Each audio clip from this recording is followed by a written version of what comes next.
Selamat pagi Om, ini mau laporan review hasil pengaplikasian sampel leres pada tanaman kentang.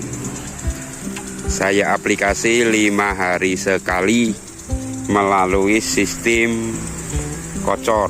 Nah, ini hasilnya Om.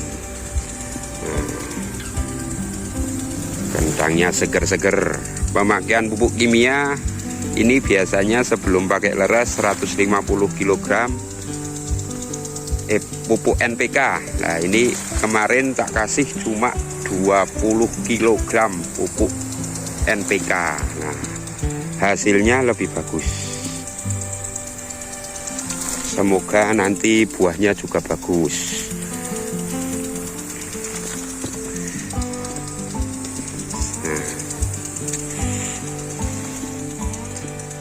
Tanaman tumbuh rajin, daun hijau maksimal di musim kemarau.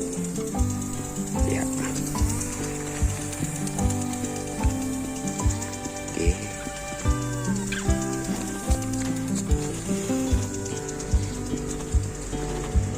Nah, semuanya menyeluruh hampir sama.